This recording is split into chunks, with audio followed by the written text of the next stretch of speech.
নমস্কার। শুরু করছি আজকের গল্প তারাশঙ্কর বন্দ্যোপাধ্যায়ের সর্বনাশী এলোকেশী। তারাশঙ্কর বন্দ্যোপাধ্যায় তাঁর স্মৃতিকথায় লিখেছেন, মানুষ সম্পর্কে এবং ঘটনা সম্পর্কে আমার স্মৃতিশক্তি খুব তীক্ষ্ণ। সময়ের স্রোতেও তাকে মুছে দিতে পারে না, বা বিস্মৃতির ধুলো পড়েও তাকে পুরো ঢেকে দিতে পারে না। এই তীক্ষ্ণ স্মৃতিশক্তি তার ছোট গল্প এবং উপন্যাসকে বস্তুঘনতায় সমৃদ্ধ করেছে। তার এই সম্ভার থেকে আজকের গল্প সর্বনাশী এলোকেশী। সঙ্গে থাকুন। মহাপাষণ্ড বদ্ধ গোয়ার বলরাম দাস, নইলে সামান্য একটা কারণে সে যে কাণ্ড করিয়া বসিল, মানুষ তা করে না, করিতে পারে না। মাটির মালিক ভূস্বামী রাজা, লক্ষ্মীর বরপুত্র, তাহাকে দেশে না মানে কে? শাস্ত্রে বলে সর্বদেবময় রাজা। তিনি যদি অন্যায়ের জন্য 2টা অপমানই করিলেন, 10 টাকা জরিমানাই করিলেন, তাই বলিয়া কি দেশান্তরী হইতে হইবে? পৈতৃক ভিটা সব পরিত্যাগ করিতে হইবে? বদ্ধ গোয়ার বলরাম দাস, তোর বাপ, তোর পিতামহ, তারা কি জমিদার রাজাকে মানিয়া যায় নাই? আর জরিমানা, সে তো প্রজার ধনে রাজভাগ একটা।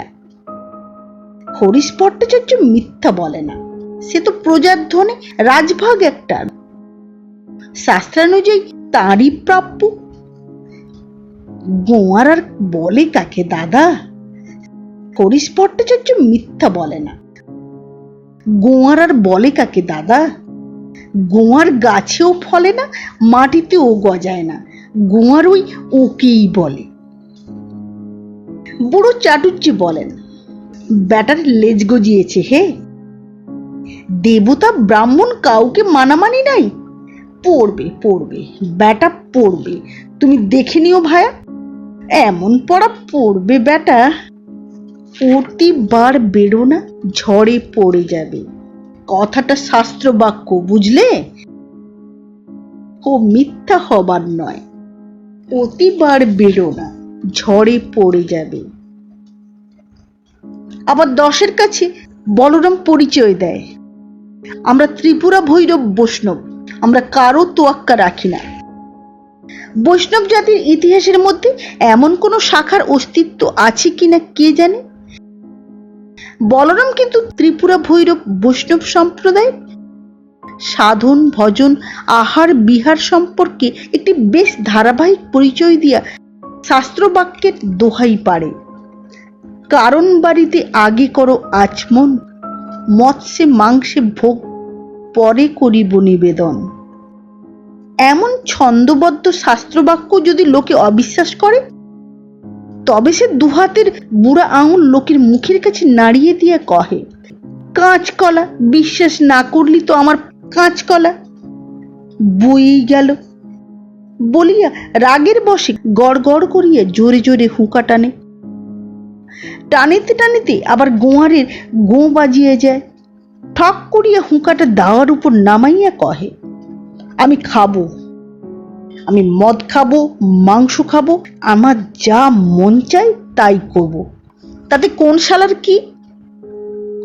উত্তরোত্তর ক্রোধের মাত্রা বাড়ে, কহে, ভাগ শালা ভাগ, নিকালো আমার বাড়ি হতে, আবি নিকালো। সামনে যে থাকে সে যদি মানে মানে নিকালিল তো ভালো, নতুবা বলরাম গলা ধরিয়া নিকালিয়া দিবে।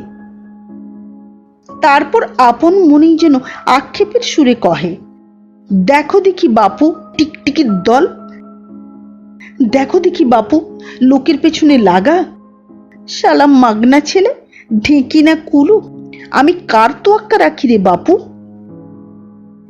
যত সব মরুঞ্চে টিকটিকির দল, গায়ে এক কড়া মুরুদ কারু নাই, সমাধি খুঁড়তে হলে তখন বাবা বলরাম ছাড়া গতি নেই। এসো ডাকতে, এসো ডাকতে শালারা, এইবার এসো ডাকতে, বলরাম ছাড়া গতি নেই, এসো। এসো ডাকতে শালারা এইবার। সত্যি এই দুর্ধর্ষ জোয়ানটি গ্রামান্তরে বৈষ্ণবদের সমাধি সৎকার একাই অক্লান্তভাবে করিয়ে যায়। ঝগড়া বহুজনের সহিত হয়, কিন্তু শেষের দিনে সে ঝগড়া বলরাম মনে রাখে না।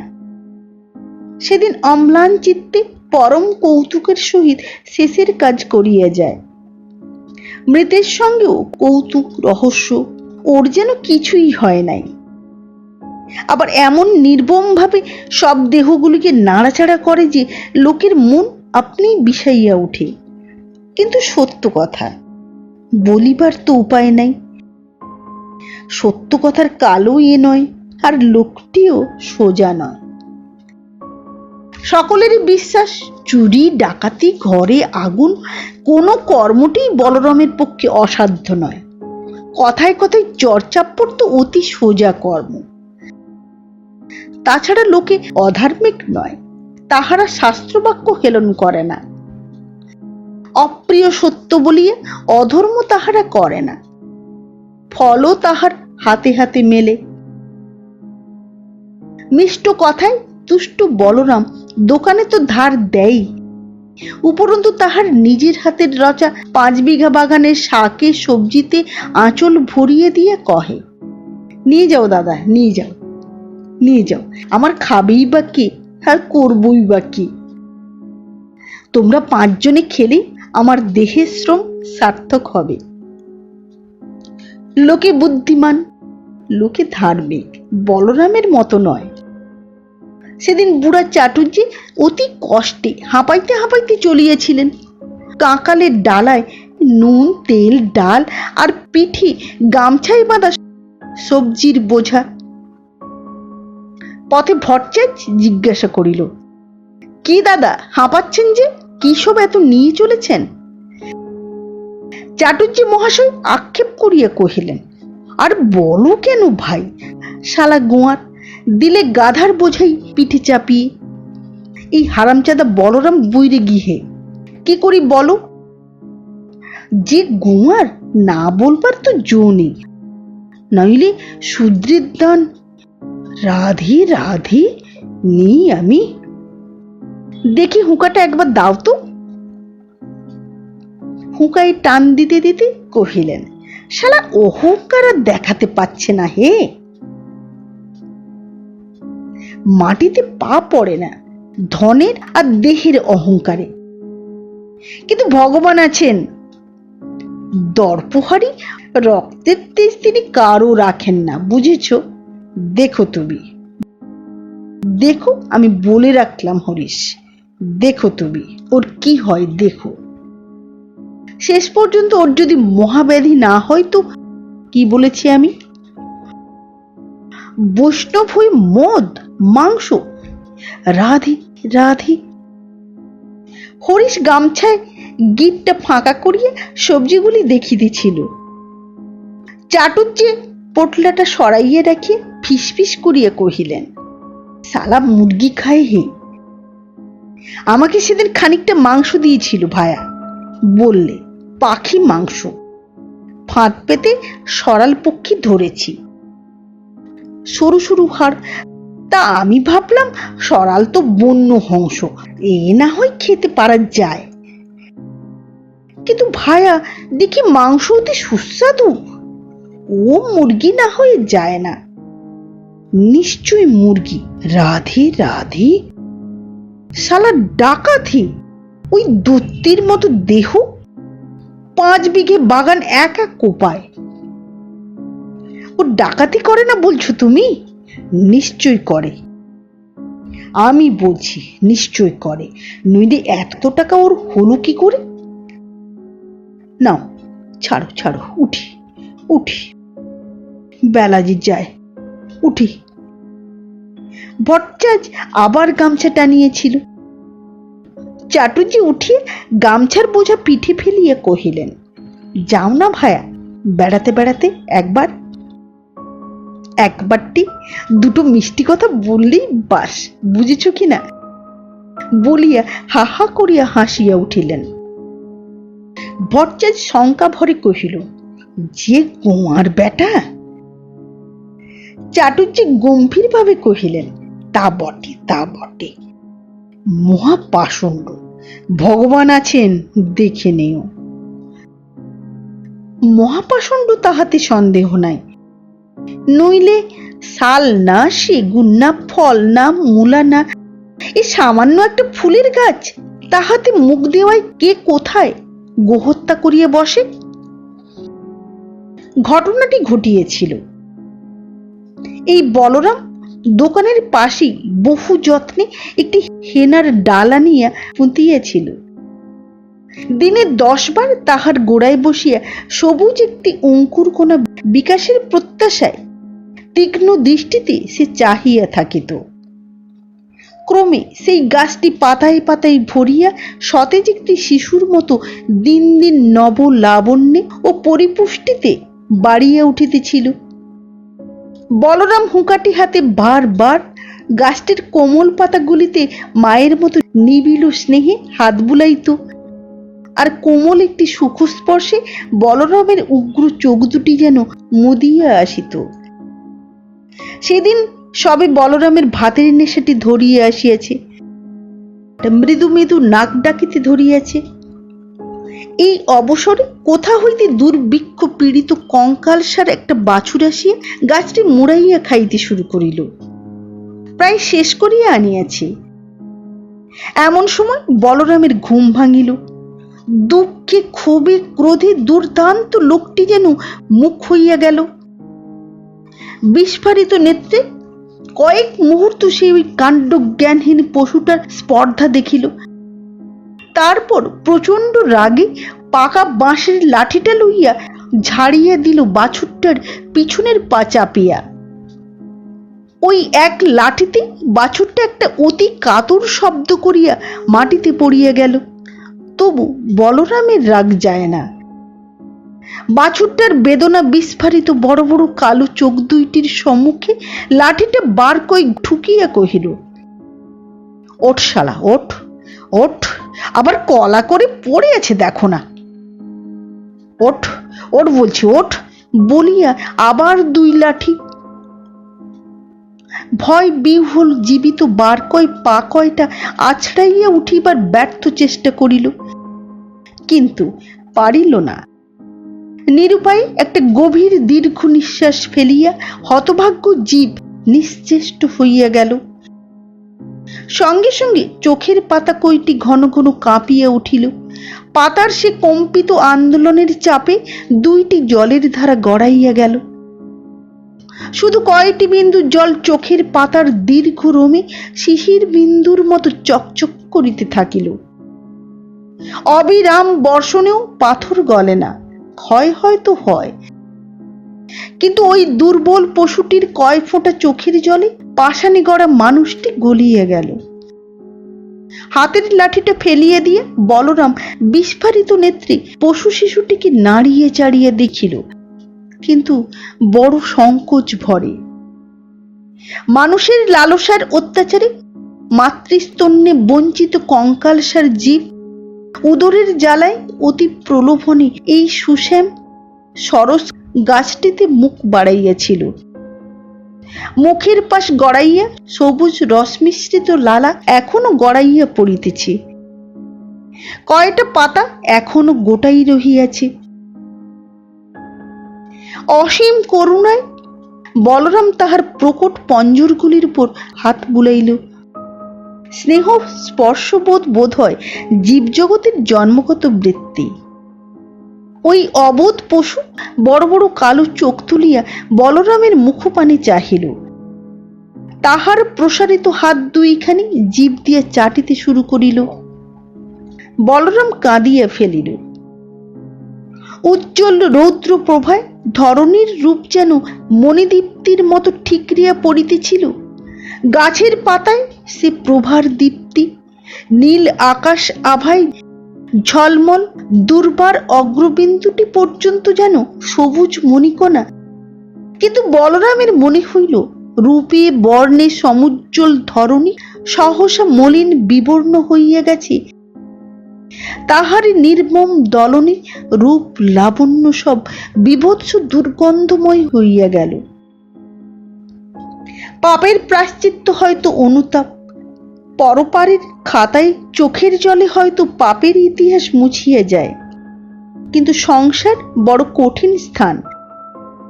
সেখানে পাপের নাম অন্যায়, সে অন্যায় চোখের জলে মুছিয়ে যায় না। মানুষ মানুষকে এত সহজে রেহাই দেয় না।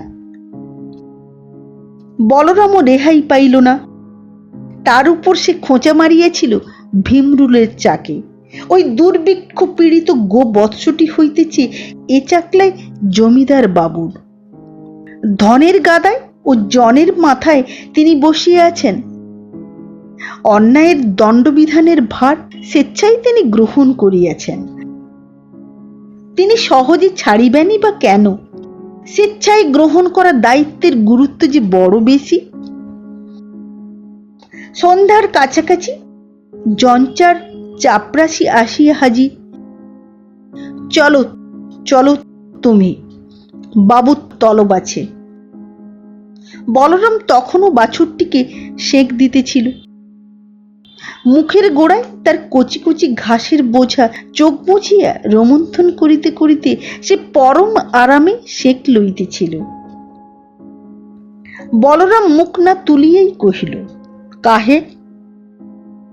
पकड़ के ले जाने का हुकुम है। কাহে? চট করিয়া একজন বলরামের হাত চাপিয়া ধরিয়া কহিল, पकड़ के ले जाने का हुकुम है। বাবুর বাছুর মারিয়েছ তুমি, पकड़ के ले जाने को हुकुम है। ই বাছুর বাবুকে আছে, বুঝলা না? ই বাছুর বাবুকে আছে। বলরাম ভুকুটি করিয়া উঠিল। এমন ভাবে হাত চাপিয়া ধরিতে দেওয়ার অভ্যাস বলরামের কোনো দিন ছিল না, একথা দশেও জানিত। সেই জন্যই চারজন লোক একটা লোককে ডাক দিতে আসিয়াছিল, আর ডাক শুনাইবার জন্য প্রস্তুত হইয়া আসিয়াছিল। কিন্তু কি জানি কেন আজ বলরাম ভ্রুকুটি সংবরণ করিয়া কহিল, ধরতে হবে না, ধরতে হবে না, চলো যাচ্ছি আমি। দাঁড়াও একটু, দরজা বন্ধ করি। ঘরে ঢুকিয়া দোকান সামলাইয়া বাছুরটিকে কোলে করিয়া সে আজ বাবুর কাছারিতে অপরাধীর মতোই মাথা হেঁট করিয়া চলিল। চাটুর্যে আসিতেছিলেন দোকানে।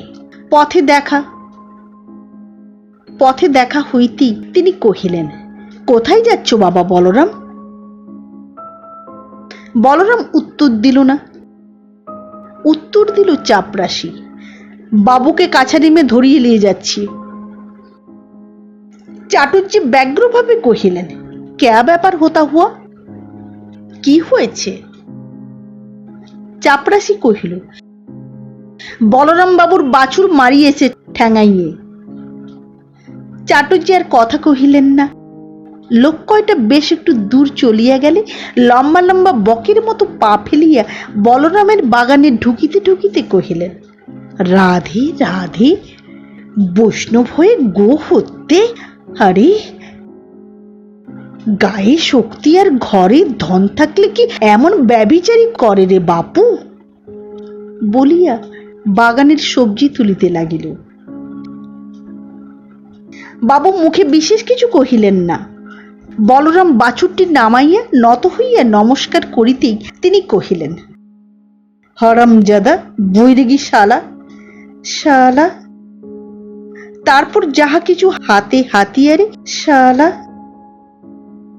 পায়ের চটিটা হাতে লইয়া ওই নতুন চকচকে চটি দিয়া বেশ ঘা কত, আরও হয়তো ঘা কত পড়িত, কিন্তু প্রবীণ নায়েব হাহা করিয়া হাত ধরিয়া ফেলিয়া কহিলেন, বেটা শয়তান ধর্মভ্রষ্ট, ওর অঙ্গ স্পর্শ করা কি আপনার শোভা পায়? দিক বেটা 50 টাকা জরিমানা আর 50 টাকা খেসারত। পরে বাবুকে ঘরের ভিতর বসাইয়া নায়েব মৃদুকণ্ঠে কহিলেন, সর্বনাশ, ওই বেটা গোয়ারের গায়ে কি নিজে হাত তুলতে আছে?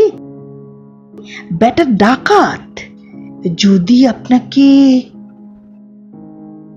কি বলুন? নায়েব শিহরিয়া উঠিয়া কহিল, যদি আপনার হাত ধরে ফেলতো বেটা। যাক যাক, দিগ্গে বেটা 100 টাকা জরিমানা। যাক যাক যাক দিকি বেটা 100 টাকা জরিমানা। হাতে মারি না ভাতে মারি? দিগ্গে বেটা 100 টাকা জরিমানা। উফ, বেটা যে আপনাকে কিচ্ছু করেনি, এই আশ্চর্য। বলরামের পক্ষে এমন ধারাহীন নির্যাতন সহ্য করা সত্য সত্যই আশ্চর্য। বাবু কি বলিতে যাইতেছিলেন, সহসা বলরাম দরজার গোড়ায় আসিয়া কহিল, তাহলে আমি জরিমানার খেসারত এনে দিই। বাবু স্তম্ভিত হইয়া গেলেন।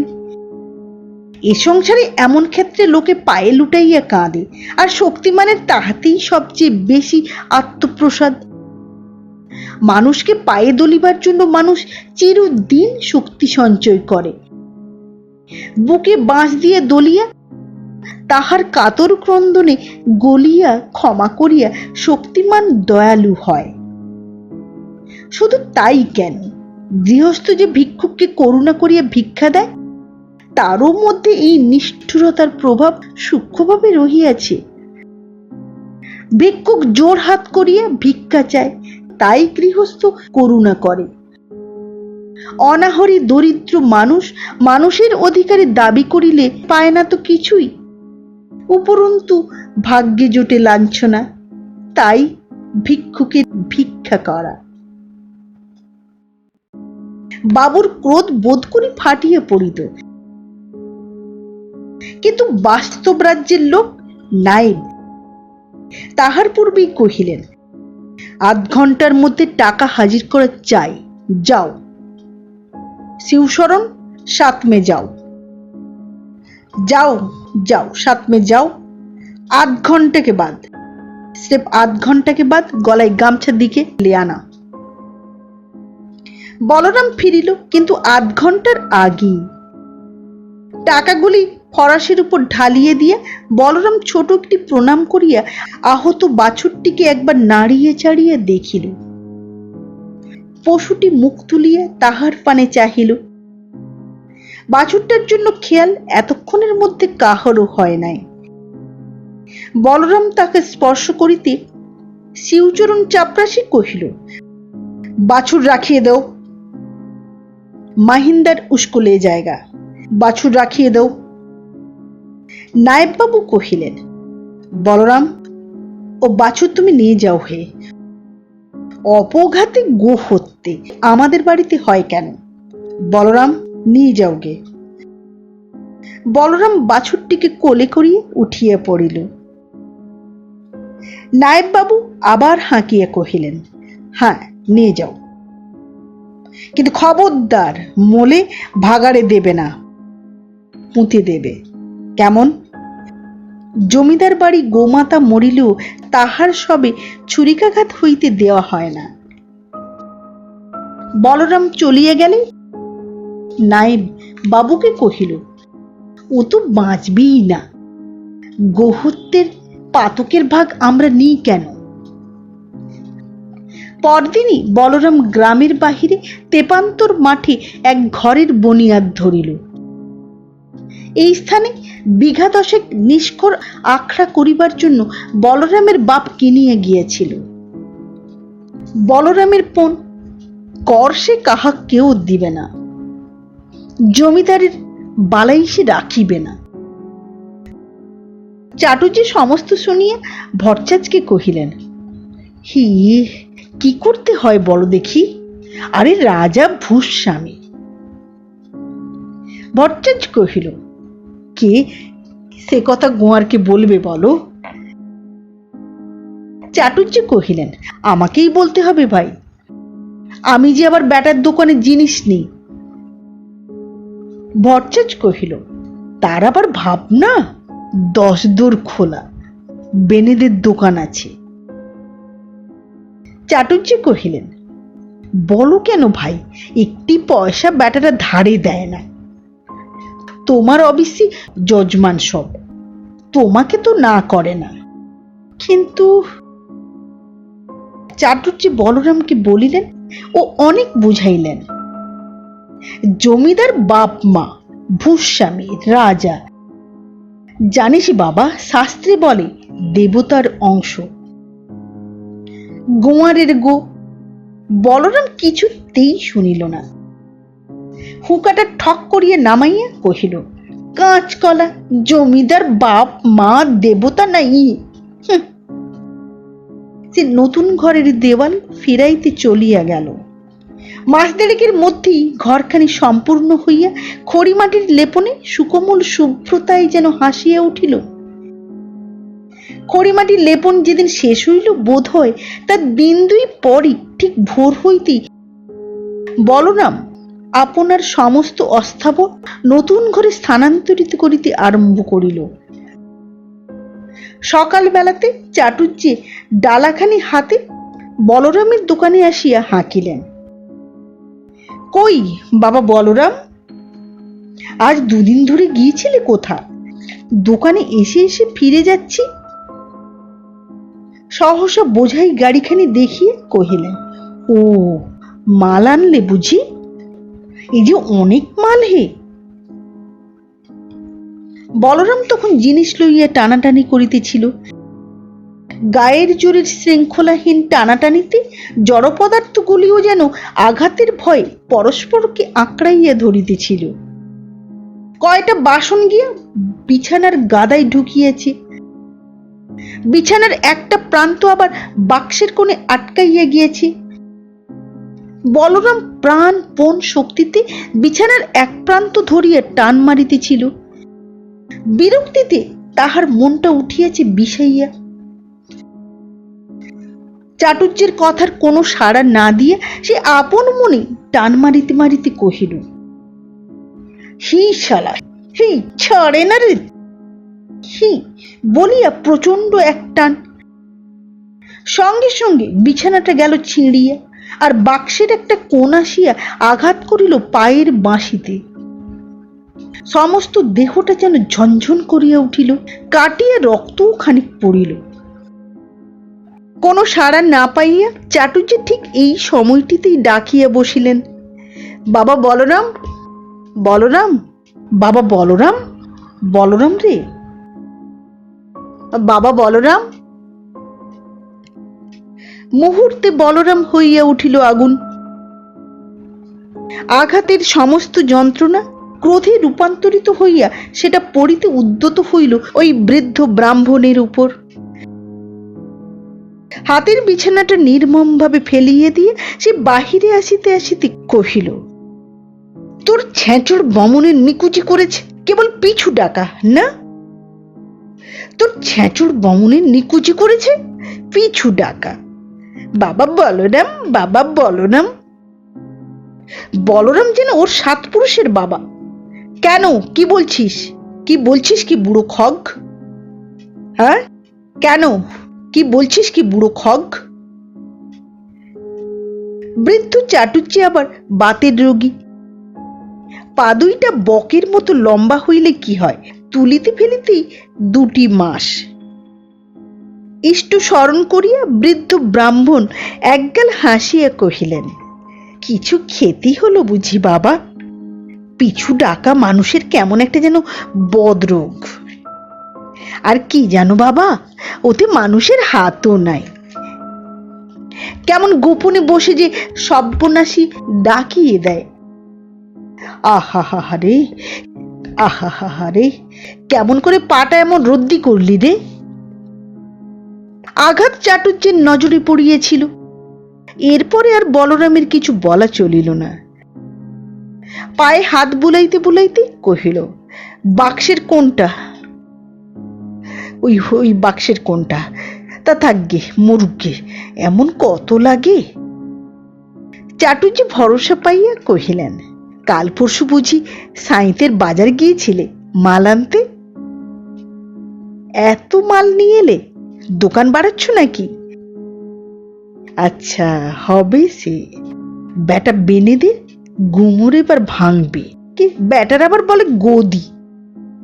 বেটা বেনেদের গুমর এবার ভাঙবে। বলরাম কহিল, না, এসব নতুন মাল নয়, ঘরের জিনিস সব নিয়ে চললাম নতুন বাড়িতে। চাটুজ্জে কহিলেন, সে কি আজই? না না বাবা, না না বাবা বলাই, সে অনেক দূর। যাসনে বাবা তেপান্তরের মাঠে? ও যাসনে বাবা, আমি আবার বেতো মানুষ, আর এ তোর পৈতৃক বাড়ি, আর ওই বাগান। বলরাম প্রতিবাদী চটিয়া কহিল, রাখো ঠাকুর তোমার পৈতৃক বাড়ি বাগান। শালা শালা কারো এলাকাতে বাস করছি না, চাপরাশি দৌড়ে আসতে দেব না। ওসব আমি চুকিয়ে দিয়ে এসেছি, সদরে গিয়ে কালেক্টর সাহেবের কাছে সব ইস্তফা দিয়ে এসেছি আমি। রেজিস্ট্রারি নোটিশ জমিদারের নামে এলো বলে। নিষ্কর নাকরাজ মাটিতে বাস করব, এবার একবার কেউ তলব শোনাতে আসুক। চাটুজ্জে হতবাক হইয়া গেলেন। অবাক হইয়া বার্ধক্য নিষ্প্রভ চক্ষু দুটি বড় বড় করিয়া বলরামের মুখপানে চাহিয়া রহিলেন। বলরাম কহিল, যাও ঠাকুর, বাড়ি যাও। দোকান এখন দুদিন মিলছে না, দুদিন পর ডাঙার বাড়িতে যেতে পারো তো যেও, জিনিস দেবো। সে ঘরের পানে পা উঠাইল। সঙ্গে সঙ্গে চাটুজ্জের মনের কথাটা বোধ করি মনে পড়িল। তিনি ডাকিয়া বলিলেন, বলরাম। উদ্যত পদ সম্বরণ করিয়া বলরাম ফিরিয়া গম্ভীরভাবে কহিল, কি ডাকলে যে? কি? চাটুজ্জে মহাশয় ওই গম্ভীর সংহত ছোট কথাটিতে কেমন ভরকাইয়া গেলেন। হাঁকে ডাকে তিনি দমিতেন না, কিন্তু এ ভাবটা যে বলরামের কেমন অস্বাভাবিক। চমকে উঠিয়া চাটুজ্জে কহিলেন, আজকে 13 স্পর্শ বাবা, মঘাও হয়তো হবে আজকে। আর বলরাম গম্ভীর ভাবেই কহিল, মাথার উপর টিকটিকির মতো মঘা 13 স্পর্শ কাল ডাক ডেকো না বলছি ঠাকুর। যাও যাও যাও বলছি, মানে মানে ঘরে যাও। চাটুজ্জের মেজাজটা কেমন হইয়া গেল। তিনি বলিয়া বসিলেন, তাহলে আর বাপু আমার সঙ্গে কারবার চলবে না, কারুর সঙ্গেই চলবে না। চাটুজ্জে ফিরিয়েছিলেন, কিন্তু বলরাম আসিয়া চাদরের খুঁট চাপিয়া ধরিয়া কহিল, টাকা দিয়ে যাও ঠাকুর, ধারের টাকা দিয়ে যাও। চাটুজ্জের মুখ শুকাইয়া গেল, তবু খামচে কাটিয়া কহিলেন, টাকা কি ট্যাঁকে করে নিয়ে এসেছি নাকি রে? বলরাম চাদর ছাড়িয়ে দিয়ে কহিল, কাল কিন্তু আমার টাকা চাই, নইলে নইলে তোমার গায়ের কাপড় চাদর খুলে নেব আমি। বলিয়া সে ঘরে গিয়ে ঢুকিল। বৃদ্ধ ব্রাহ্মণ হাঁপ ছাড়িয়া কয় পা আসিয়া ফিরিয়া কহিলেন, নির্বংশ হবে, নির্বংশ নির্বংশ হবে বলে দিচ্ছি। বেটা মরবি, তেপান্তরে জল জল করে মরবি। বলরাম যে অকৃতদার, শঙ্কায় ক্রোধে চাটুজ্জের সে কথাটি মনেই ছিল না। ভূতের আবার অমাবস্যা না সম্মুখে যোগিনী, গোয়ারের গো, এর মুখে স্পর্শ না মঘা পঞ্জিকার পৃষ্ঠাতেই রহিল। বলরাম সেই দিনে গৃহত্যাগ করিয়া নতুন গৃহে গৃহপ্রবেশ করিয়া বসিল, আর করিল বিশেষ আড়ম্বরের সহিত। ঢোল নহবত বাজাইয়া রাত্রে বন্ধু বান্ধব ভোজন করাইয়া সে এক বিরাট সমারোহ।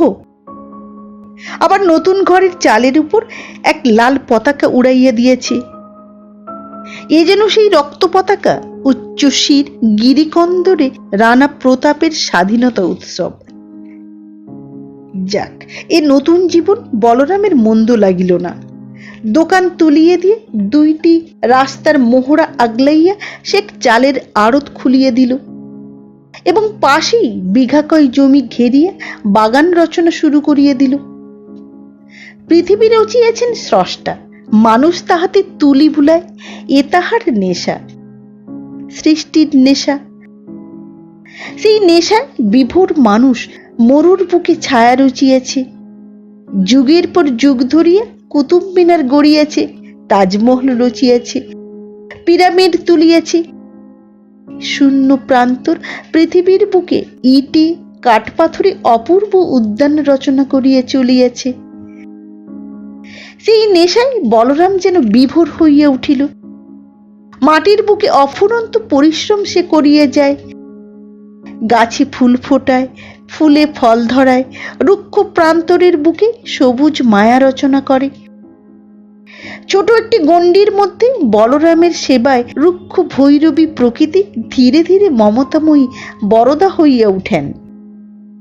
দুপুরে অবসর সময়ে সে সম্মুখের বিস্তীর্ণ প্রান্তরের বুকে অলস আঁখি মিলিয়া মরীচিকার ঝিরঝিরি প্রবাহ দেখে।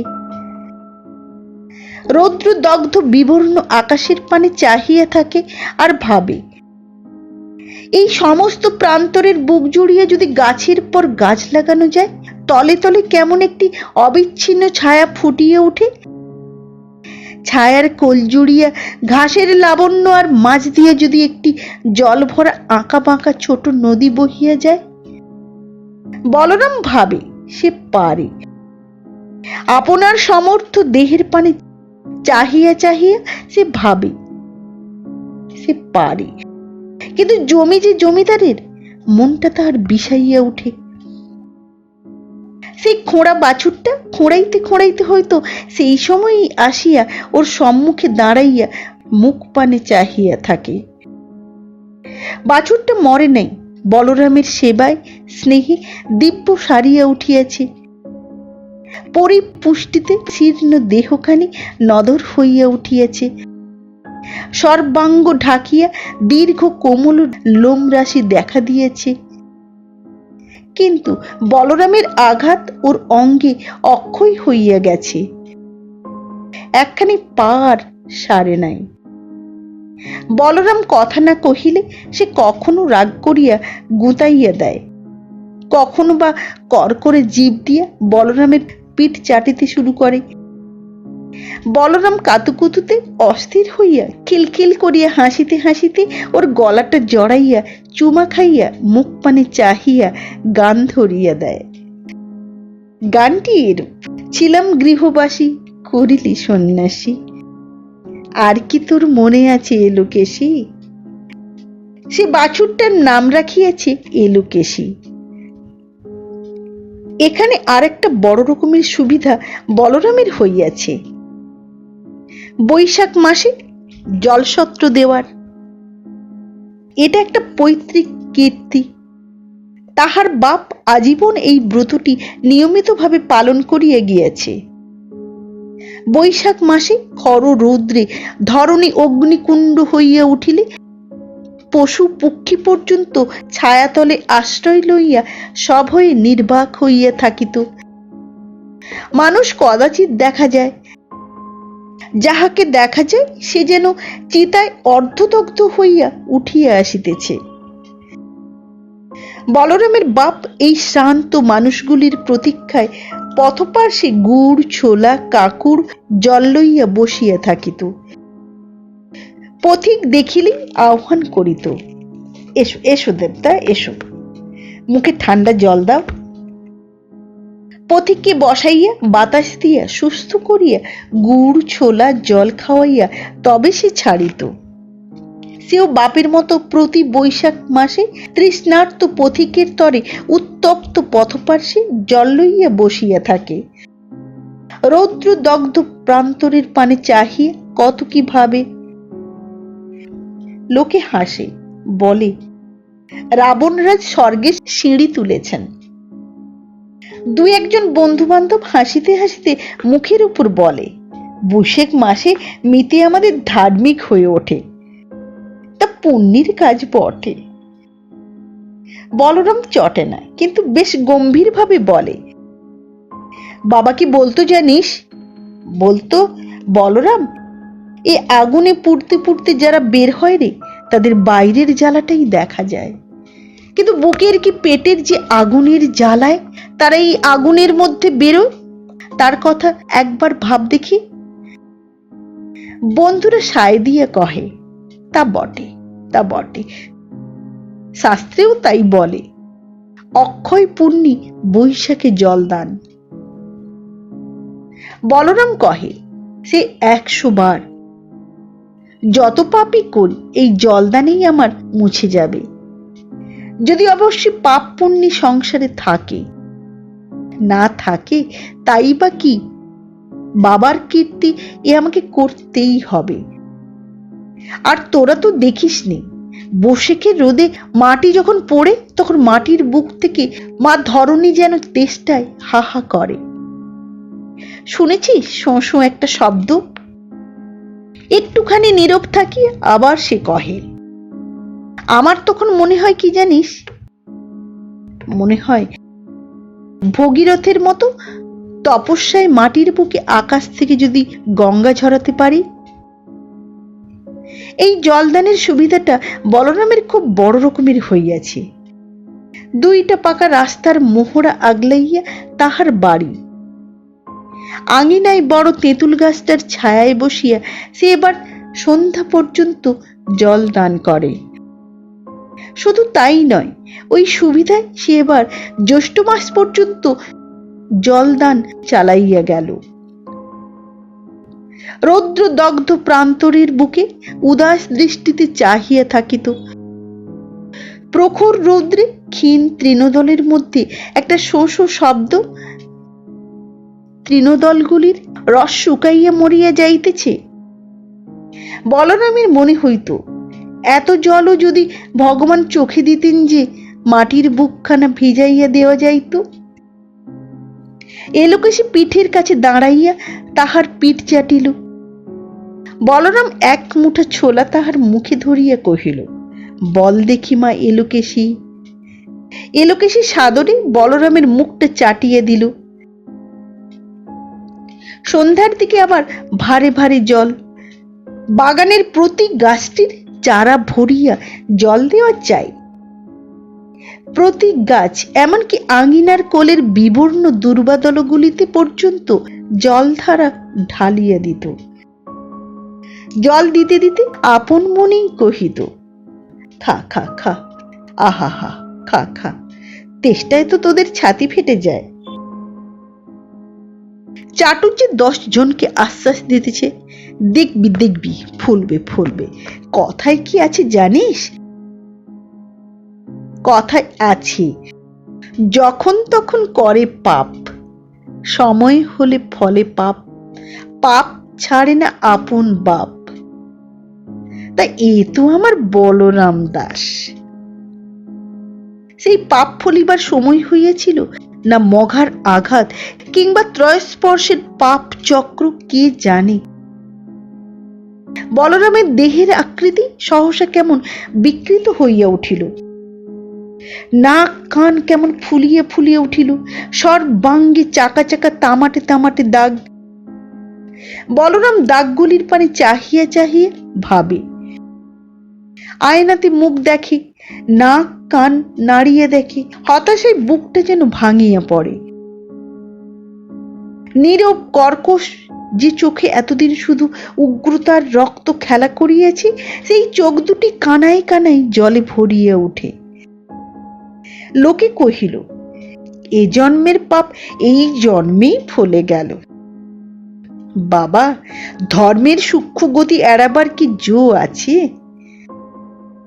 ধর্মের গতি হয়তো অতি সূক্ষ্ম, ধর্মের খাতায় হয়তো তিল প্রমাণ অন্যায় সহ্য হয় না, সবই হয়তো ঠিক, কিন্তু যে পাপে বলরামের এত বড় সাজা হইয়া গেল, সে পাপটা বলরামের নয়, এটাও সঠিক। সে পাপ বলরামের বাপের মায়ের। আত্মযোগে জীবন ও রক্তদানের সময় সে পাপের বীজ তাহারা ঢালিয়ে দিয়ে গিয়েছে, এ আমরা জানি। হয়তো বলরামের পূর্বজন্মের পাপ, কিংবা হয়তো দেবতা ব্রাহ্মণের অভিশাপী উত্তাপে পাপের সুপ্ত বীজকে উক্ত করিয়া দিল। যাই হোক, বিদ্রোহী পাহাড়ের মাথায় বজ্রাঘাত হইয়া গেল। রোগের চেয়ে অসহ্য এখন কথার জ্বালা। লোকে এখন মুখের উপরই হাসিয়া নানা কথা কয়। সেদিন ভট্টাচ দোকানের সম্মুখেই বলিয়া বসিল, অবশ্য ভদ্রতা করিয়া পিছন ফিরিয়া, হবে না, ফলবে না, ব্রহ্ম বাক্য এ কি মিথ্যে হয়? শক্তির দম্ভে দেবতা, ব্রাহ্মণ, রাজা কাউকে মেনেছে? তার উপর বৈষ্ণবের ছেলে, মদ মাংস খাওয়া গোহত্যে পর্যন্ত। স্বভাব যায় না মলে। বলরাম তো বাঁচিয়েই ছিল। সে দুর্নিবার ক্রোধে গর্জিয়ে উঠিল, বেরো বেরো হারামজাদা বামুন, বেরো বলছি, নইলে বলরাম দাস এখনো তোর মতো 7টা বামুনকে নিকেশ করবার ক্ষমতা ধরে। বেরো বলছি, শালা বামুন, বেরো বলছি, হারামজাদা বামুন। রোগ বিকৃত চোখ মুখ ক্রোধের বিকৃতিতে বিভৎস ভীষণ হইয়া উঠিল। সে মূর্তি দেখিয়া প্রেতেরও বোধ করি শঙ্কা লাগে। ভট্টাচ কাঁপিয়া উঠিয়া ঘন ঘন পা ফেলিতে শুরু করিলেন, কিন্তু মুখে হটিলেন না। কহিলেন, হক কথা বলবো তা তা ভয় কিসের রে বাপু? হক কথা বলেছি। হক কথার শেষ কথাটা বলরাম আর শুনিতে পাইল না। ভট্টাচ মহাশয় তখন কণ্ঠস্বরের গোচর সীমা পার হইয়া গেছেন। বলরাম দাওয়ার উপর বসিয়া এক দৃষ্টে সম্মুখের পানে তাকাইয়া রহিল। চোখ দুইটি জলে ভরিয়া গিয়েছে, ঠোঁট দুইটি থরথর করিয়া কাঁপিতেছে। বসিয়া থাকিতে থাকিতে কি তাহার মনে হইল কে জানে। তাড়াতাড়ি উঠিয়া গিয়া পাশের পরিচ্ছন্ন স্থানটিতে বাঁধা এলোকেশের পায়ে সে লুটাইয়া পড়িয়া ফোঁপাইয়া কাঁদিয়া উঠিল। এলোকেশের পায়ের ক্লেদ ধুলা সর্বাঙ্গে মাখিতে মাখিতে তাহার মুখটি ধরিয়া কহিল, দে মা দে, তুই আমায় ভালো করে দে, তোকে মেরেই আমার এ পাপ মা, এ প্রায়শ্চিত্তি মা, তুই আমায় ভালো করে দে। এলোকেশী পরম স্নেহ ভরে বলরামের রোগগ্রস্ত অঙ্গখানি লেহন করিতে করিতে শান্ত কালো চোখের দৃষ্টি দিয়া নিবিড় একটি সান্ত্বনা দিল। বলরাম প্রত্যাশা করিল রাত্রির মধ্যে তাহার দিব্য দেহ হইয়া যাইবে। এলোকেশের কৃপা সে লাভ করিয়াছে। উষার স্বচ্ছতারও আগে সেদিন উঠিল। তখনও ভালো করিয়া দেখা যায় না, দৃষ্টি বিস্ফারিত করিয়া চায়। আলো ধীরে ধীরে বিকশিত হয়। বলরাম ভাবে দৃষ্টির ভ্রম হয়তো। সোনার বর্ণ আলোক ধরণী উজ্জ্বল হইয়া উঠিল। হতাশায় বলরামের বুক চিরিয়া একটা দীর্ঘশ্বাস পড়িল। সর্বাঙ্গ ব্যাপিয়া সেই ক্ষত, সেই বিকৃতি অক্ষয় হইয়া রহিয়াছে। তবু আশার শেষ হয় না। নিত্য প্রভাতে সে একটি পরম আশা লইয়া শয্যা ত্যাগ করে। নিত্যই সেই নিরাশা। সোনার বর্ণ আলোয় কুৎসিত ক্ষতগুলো অতি বিভৎস মনে হয়। দিন দিন তাহার পরিধি যেন বাড়িয়েই চলিয়াছে। সে বৎসরের বর্ষাটা গেল, অনাবৃষ্টির বর্ষা, তার উপর গোটা আশ্বিনটায় এক ফোঁটা বর্ষণ হইল না। মাঠের ফসল অকালে বিবর্ণ হইয়া ঘাসের মতো মাঠেই মিলাইয়া গেল। ফাল্গুনের শেষ না হইতে পুকুর বিলের জল হইয়া উঠিল ঘোলা। সমস্ত ধরনীর মধু বসন্তেই হইয়া উঠিল রুক্ষ। মদন যেন রুদ্র দেবতার রোষ বন্যেতে অকালে ভস্ম হইয়া গেল। ফুল কলিতে শুকাইল, ফল মুকুলেই ঝরিয়া গেল। ধ্যানমগ্ন রুদ্র বিপুল রোষে যেন প্রলয় তাণ্ডবে নাচিয়া উঠিলেন। প্রভাত হইতে না হইতেই দ্বাদশ সূর্যের উদয় আকাশের নীলিমা হইয়া উঠিয়াছে রুক্ষ বিবর্ণ। সমস্ত সৃষ্টি যেন অবিরত বিপুল তৃষ্ণায় হাহা করিয়া চায়, জল জল জল জল। বিশ্ব প্রকৃতির পানে চাহিতে চোখের মণিতারা সশঙ্ক স্তিমিত হইয়া আসে। বায়ুস্তরের রুক্ষতায় চোখে জ্বালা ধরে, জল আসে। বলরামের বাড়ির ধারে ছোট একটি পুষ্করিণী, তার জল শুকাইয়া গিয়েছে।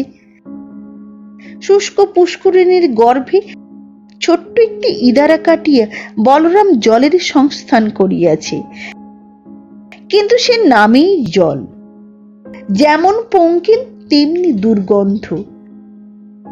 চৈত্র সংক্রান্তির আগের দিন বলরাম গাড়ি চড়িয়া এক ক্রোশ দূরে নদী হইতে টিন ভর্তি করিয়া নির্মল জল লইয়া আসিল। কাল সকাল হইতেই জলদান ব্রত আরম্ভ।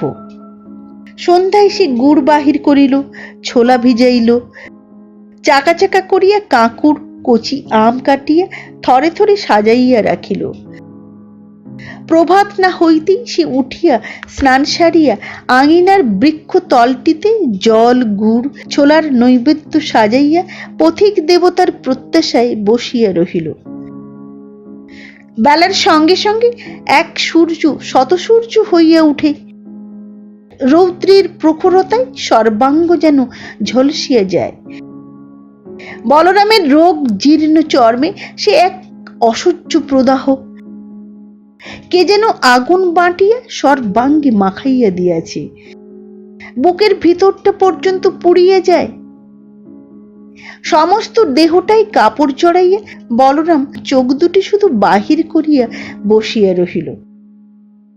ওই দূরে সম্মুখের কম্পমান রৌদ্র ছায়ার মধ্য দিয়ে কি একটি কালো রেখার মতো নড়ে চড়ে না?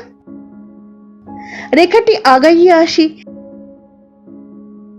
দূরত্ব হ্রাসের সঙ্গে সঙ্গে ধীরে ধীরে মায়া যেন কায়া গ্রহণ করে। রেখাটি মানুষ হইয়া দাঁড়ায়।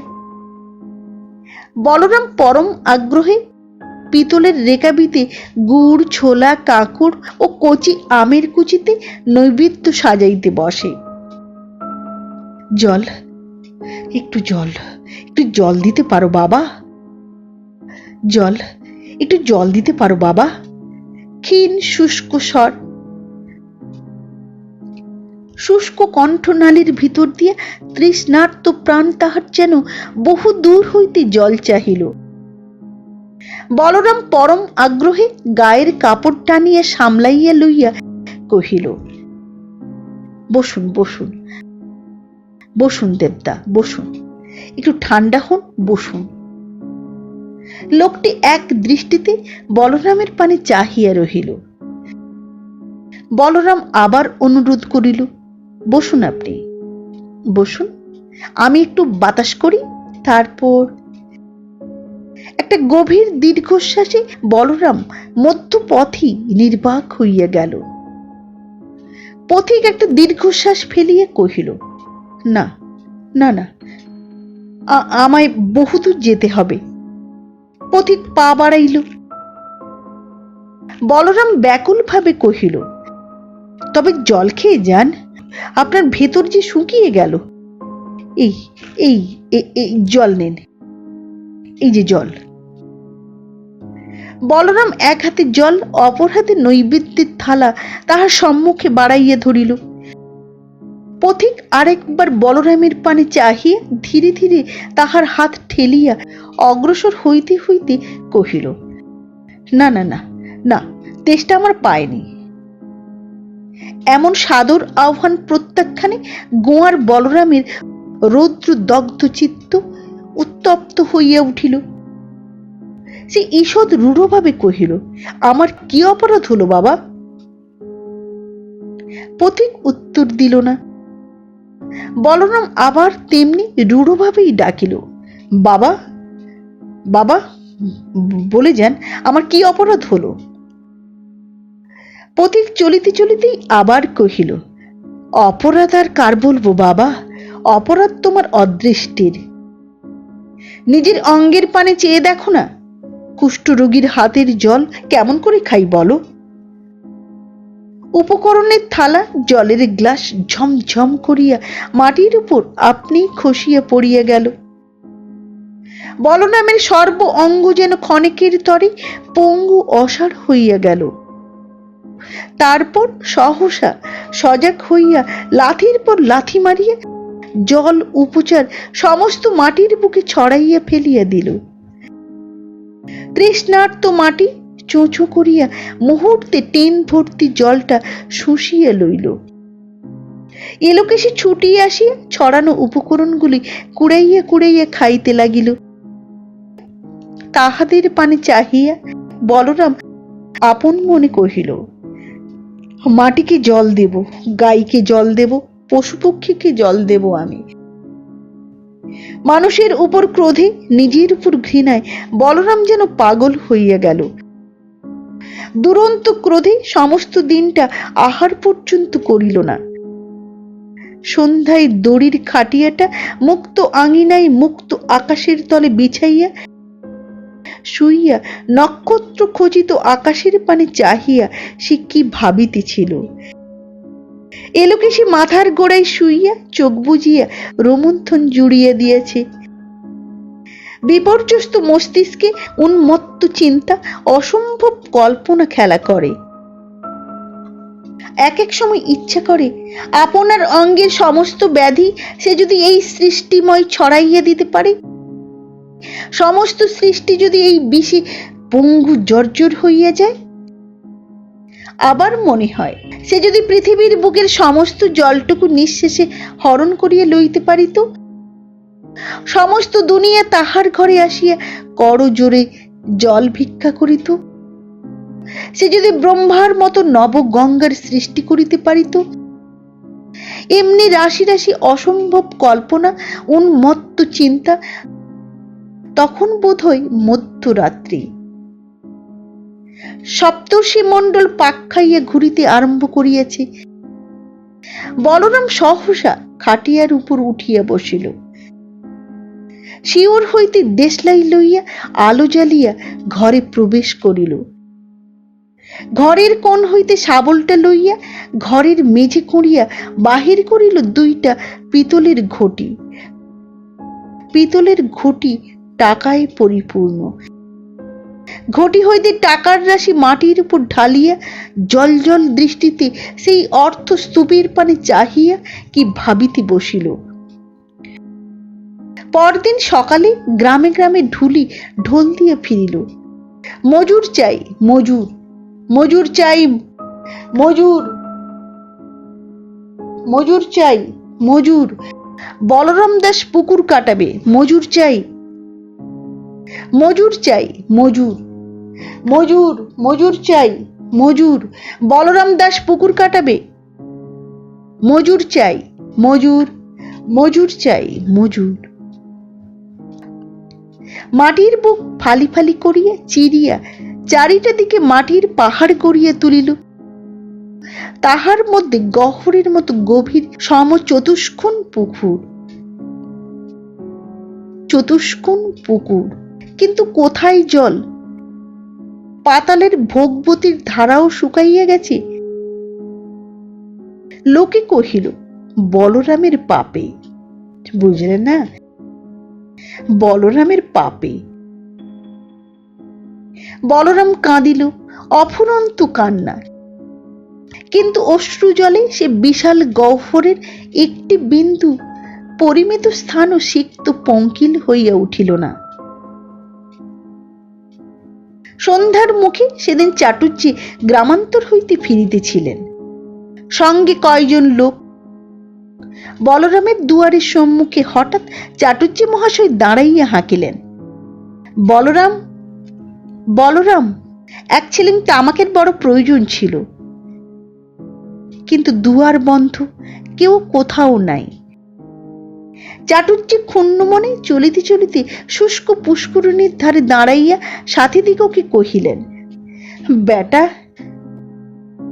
বেটা কুঠের কীর্তি দেখো, এক পুকুর কাটিয়ে বসলো।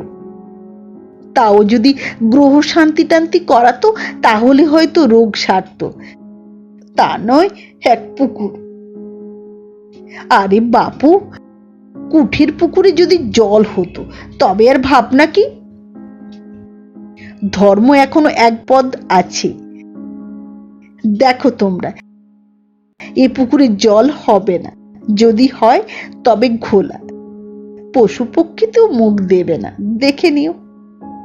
তারপর চলিতে চলিতে পশ্চিম পাড়ের কোল ঘেঁষিয়া আসিয়া পড়িয়া আবার দাঁড়াইয়া গেলেন। স্তূপীকৃত মাটির পানে চাহিয়া কহিলেন, কিন্তু কলা আর তরকারি যে একচোট হবে, বুঝেছ কিনা? ও ভূতে খেতে পারবে না। তা শালা কি কাউকে একটা দেবে? পুকুরের দুনো খরচ এতে তুলবে, দেখো, বুঝেছ কিনা? পুকুরের দুনো খরচ ও এতে তুলবে, দেখো। পরদিন প্রভাতে দেখা গেল ঘরের কড়িতে দড়ি ঝুলাইয়া বলরাম গলায় ফাঁস দিয়া ঝুলিতেছে। বিভৎস বিকৃত মুখ বাঁকিয়া চুরিয়া আরো বিভৎস হইয়া উঠিয়াছে। চোখ দুটি ঠেলিয়া বাহিরে আসিয়াছে, কিন্তু সে চোখ আজ আর সজল নয়। চোখের জল আজ তাহার শুকাইয়াছে। শুধু এলোকেশী পরম স্নেহে তার দেহখানি চাটিতেছে। বোধ করি সে তাহাকেই ডাকিতেছিল। এ যদি নিয়তির পরিহাস হয় তবে নিষ্ঠুর পরিহাস। সেই রাত্রি অজস্র বর্ষণে ধরণী শীতল হইয়া গেল। বহুদিনের দগ্ধ ধারার বুকে জল জমিল না, কিন্তু প্রকৃতি সরসা হইয়া উঠিল। সবচেয়ে বড় পরিহাস, পাথরে কাঁকড়ে ভরা প্রান্তরের বুক ঝরিয়া বলরামের পুকুরে জল দেখা দিল। দিন দিন সে জল বাড়ে। কাঁকর পাথরের বুক ঝরা কাঁচ বরণ জল।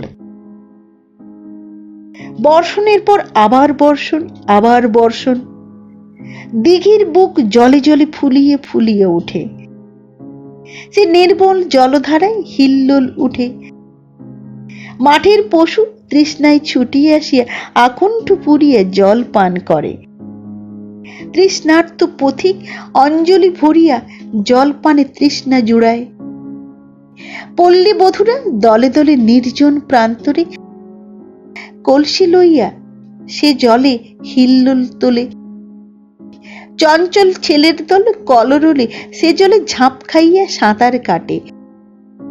চাটুজ্জে স্নানান্তে আহ্নিক করিতে করিতে ছেলেদের অত্যাচারে বিরক্ত হইয়া কহেন, তোরা হলি কি? লঘু গুরু মানামানি নেই রে, মানামানি নেই রে বাপু। রাধে রাধে রাধে রাধে। সেদিনও ওই অত্যাচারে আপনার গাড়ুটি জলে ভর্তি করিয়া চাটুজ্জে গামছাখানি মাথায় দিয়া উঠিয়া পড়েন। কিন্তু কিন্তু ঘাটের পথ জুড়িয়া একটা খোঁড়া বাছুর। চাটুজ্জে সেটাকে তাড়ান, হ্যাট হ্যাট হ্যাট হ্যাট। সেই এলোকেশী। এলোকেশী আবার বাবুদের ঘরে গিয়াছে। বাবুদের ঘরে গরুর মতোই রূপ হইয়াছে, তবু এখানে আসে। খোলা পাইলেই পলাইয়া আসে। এলোকেশী নড়ে না। অসহিষ্ণু চাটুজ্জে জলপান তৃপ্ত এই পথিককে কহেন, দাও তো হে, বাছুরটাকে ঠেলে সরিয়ে দাও তো। বাছুরটাকে সরাইয়া পথ করিয়ে দিয়া পথিক কহে, বড় চমৎকার পুকুরটি ঠাকুর মশাই, পবিত্র জল। চাটুজ্জে কহিলেন, পাথর খেলেও এ জলে হজম হয়ে যায় বাবা, এ জল ছাড়া আমি খাইনি। দাও তো আর একটু বাছুরটাকে সরিয়ে। শুধু আমি কেন, চাকলার লোক এই জলই খায়। এই একটি গাড়ু নিয়ে চললাম, সারা দিন ঢুকঢুক করে খাবো। দাও তো আর একটু বাছুরটাকে সরিয়ে। তাড়নায় এলোকেশী খোঁড়াইয়া চলিতে চলিতে মুখ তুলিয়া চারিদিকে চায়। শেষে বলরামের ভাঙা ভিটার ধারে গিয়া ভাষাহীন পশু রব করিয়া ওঠে। সে রবের সুরটি বোঝা যায়, ব্যগ্র আহ্বানের সুর। কাহাকে যেন ডাকে সে। কিছুক্ষণ প্রতীক্ষার পর আবার সে ডাকে। নমস্কার। ভালো লাগলে লাইক করুন, সাবস্ক্রাইব করুন, শেয়ার করুন। আবার দেখা হবে আগামী পর্বে একটি নতুন গল্প নিয়ে। সঙ্গে থাকুন। আজকের মতো নমস্কার।